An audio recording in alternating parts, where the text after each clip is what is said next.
Bienvenue voyageur fatigué. La nuit est froide et la route derrière toi était longue. Viens t'asseoir près du feu, le vent de la montagne hurle au dehors de ces murs anciens, mais ici tu es en sécurité, pour l'instant. Je suis le gardien de cette auberge, et j'ai une histoire à te raconter, une histoire chuchotée à travers les générations, attendant des oreilles assez courageuses pour l'entendre. Le Scarabée d'or, par 5 of 5, par Edgar Allan Poe. Ainsi, nous n'avons pas moins de 10 des lettres les plus importantes, et il est inutile que nous poursuivions la solution à travers tous ces détails. Je vous en ai dit assez pour vous convaincre que des chiffres de cette nature sont faciles à résoudre, et pour vous donner un aperçu de l'analyse raisonnée qui sert à les débrouiller. Mais tenez pour certain que le spécimen que nous avons sous les yeux appartient à la catégorie la plus simple de la cryptographie. Il ne me reste plus qu'à vous donner la traduction complète du document, comme si nous avions déchiffré successivement tous les caractères. La voici. A good glass in the bishop's hostel, in the devil's seat, 41 degrees, and 13 minutes northeast, and by north main branch, 7th limb east side. Shoot from the left eye of the death's head, a beeline from the tree through the shot, 50 feet out. Un bon verre dans l'hostel de l'aile, évêque dans la chaise du diable 41 degrés et 13 minutes nord-est, quart de nord principal tige 7e branche côté, est lâché de l'aile, œil gauche de la tête de mort une ligne d'abeille de l'arbre à travers la balle 50 pieds au large. Mais, dis-je, elle, énigme me paraît d'une qualité tout aussi désagréable qu'auparavant.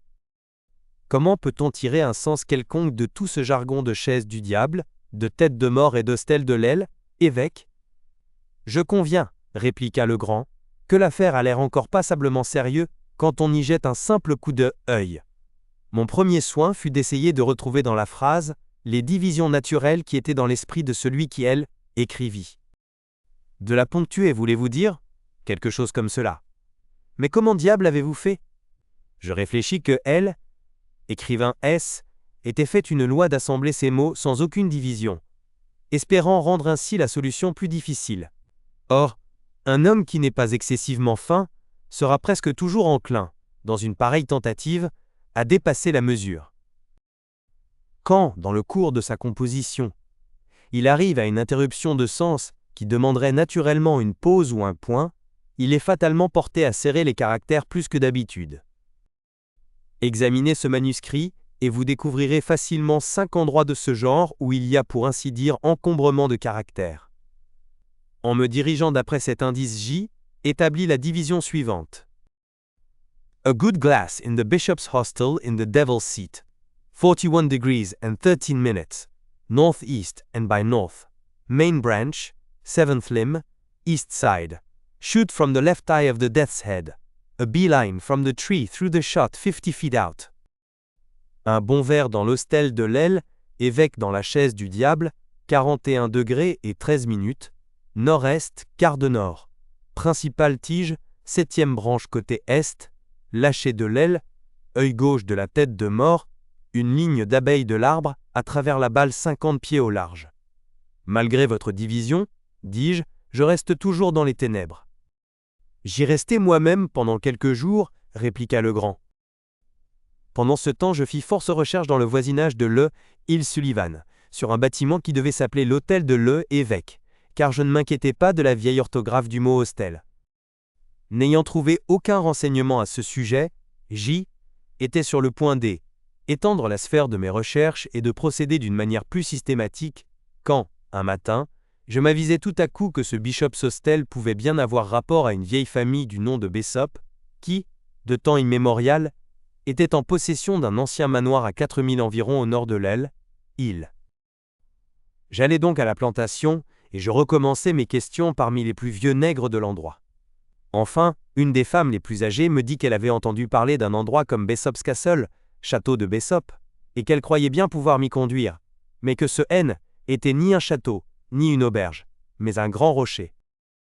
Je lui offris de la bien payer pour sa peine, et après quelque hésitation, elle consentit à m'accompagner jusqu'à l'endroit précis.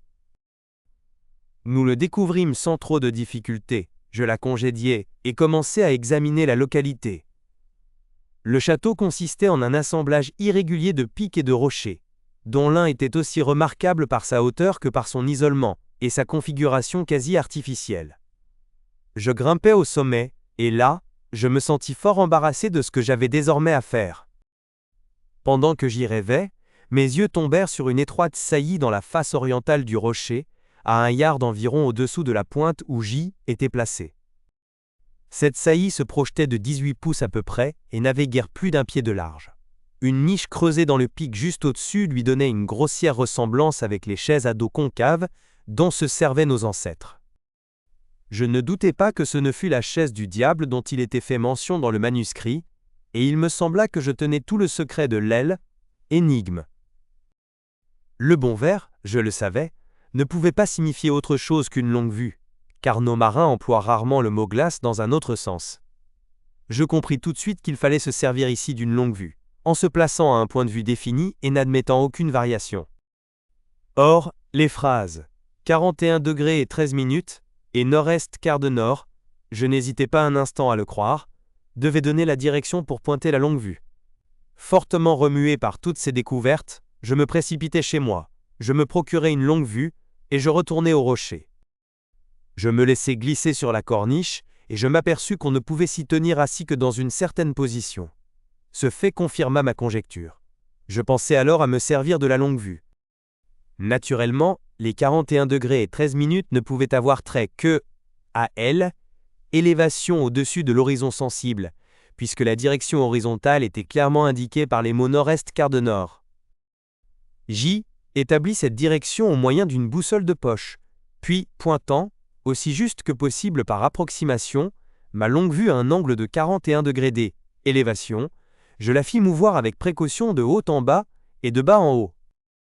Jusqu'à ce que mon attention fût arrêtée par une espèce de trou circulaire ou de lucarne dans le feuillage d'un grand arbre qui dominait tous ses voisins dans l'étendue visible. Au centre de ce trou, j'aperçus un point blanc, mais je ne pus pas tout d'abord distinguer ce que C était. Après avoir ajusté le foyer de ma longue vue, je regardai de nouveau, et je m'assurai enfin que C était un crâne humain. Après cette découverte qui me combla de confiance, je considérai L, énigme comme résolue, car la phrase « principale tige, 7e branche, côté est » ne pouvait avoir trait qu'à la position du crâne sur l'arbre, et celle-ci, lâchée de l'arc œil gauche de la tête de mort, n'admettait aussi qu'une interprétation, puisqu'il s'agissait de la recherche d'un trésor enfoui. Je compris qu'il fallait laisser tomber une balle de l'œil gauche du crâne et qu'une ligne d'abeille, ou, en d'autres termes, une ligne droite partant du point le plus rapproché du tronc, et S étendant à travers la balle, c'est-à-dire à travers le point où tomberait la balle, indiquerait l'endroit précis. Et sous cet endroit, je jugeais qu'il était pour le moins possible qu'un dépôt précieux fût encore enfoui. Tout cela, dis-je, est excessivement clair et tout à la fois ingénieux, simple et explicite. Et quand vous eûtes quitté l'hôtel de l'Aile, évêque, que fîtes-vous? Mais, ayant soigneusement noté mon arbre, sa forme et sa position, je retournai chez moi. À peine eus-je quitté la chaise du diable, que le trou circulaire disparut, et, de quelque côté que je me tournasse, il me fut désormais impossible de l'apercevoir. Ce qui me paraît le chef, œuvre de l'ingéniosité dans toute cette affaire, c'est ce fait, car j'ai répété l'expérience et me suis convaincu que c'est un fait, que l'ouverture circulaire en question n'est visible que d'un seul point, et cet unique point de vue, c'est l'F, étroite corniche sur le flanc du rocher. Dans cette expédition à l'hôtel de l'Aile, évêque, j'avais été suivi par Jupiter, qui observait sans doute depuis quelques semaines mon air préoccupé, et mettait un soin particulier à ne pas me laisser seul. Mais, le jour suivant, je me levai de très grand matin, je réussis à lui échapper, et je courus dans les montagnes à la recherche de mon arbre. J'eus beaucoup de peine à le trouver. Quand je revins chez moi à la nuit, mon domestique se disposait à me donner la bastonnade. Quant au reste de l'aventure, vous êtes, je présume, aussi bien renseigné que moi. Je suppose, dis-je, que lors de nos premières fouilles, vous aviez manqué l'endroit par suite de la bêtise de Jupiter, qui laissa tomber le scarabée par l'aile œil droit du crâne, au lieu de le laisser filer par l'aile œil gauche. Précisément. Cette méprise faisait une différence de 2,5 pouces environ relativement à la balle, c'est-à-dire à la position de la cheville près de l'arbre. Si le trésor avait été sous l'endroit marqué par la balle, cette erreur eût été sans importance.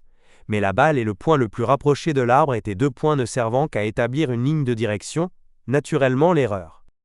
Fort minime au commencement, augmentait en proportion de la longueur de la ligne, et, quand nous fûmes arrivés à une distance de 50 pieds, elle nous avait totalement dévoyés. Sans l'idée fixe dont Ja était possédé, qu'il y avait positivement là, quelque part, un trésor enfoui, nous aurions peut-être bien perdu toutes nos peines. Mais votre emphase, vos attitudes solennelles, en balançant le scarabée. Quelle bizarrerie! Je vous croyais positivement fou. Et pourquoi avez-vous absolument voulu laisser tomber du crâne votre insecte, au lieu d'une balle? Ma foi. Pour être franc, je vous avouerai que je me sentais quelque peu vexé par vos soupçons relativement à l'aile, état de mon esprit, et je résolus de vous punir tranquillement, à ma manière, par un petit brin de mystification froide. Voilà pourquoi je balançais le scarabée, et voilà pourquoi je voulus le faire tomber du haut de l'arbre. Une observation que vous fîtes sur son poids singulier me suggéra cette dernière idée. Oui, je comprends. Et maintenant, il n'y a plus qu'un point qui m'embarrasse. Que dirons-nous des squelettes trouvés dans le trou? Ah, c'est une question à laquelle je ne saurais pas mieux répondre que vous. Je ne vois qu'une manière plausible de l'expliquer, et mon hypothèse implique une atrocité telle que cela est horrible à croire.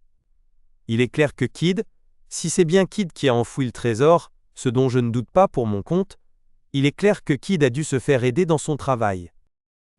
Mais, la besogne finie, il a pu juger convenable de faire disparaître tous ceux qui possédaient son secret.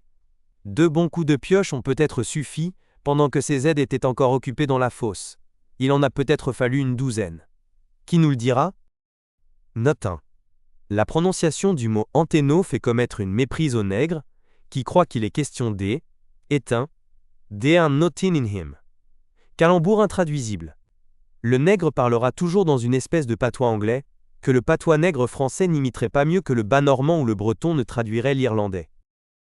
En se rappelant les orthographes figuratives de Balzac, on se fera une idée de ce que ce moyen un peu physique peut ajouter de pittoresque et de comique, mais j'ai dû renoncer à m'en servir, faute d, équivalent. Note 2, calembour. I knows pour I know, je le sens pour je le sais. CB,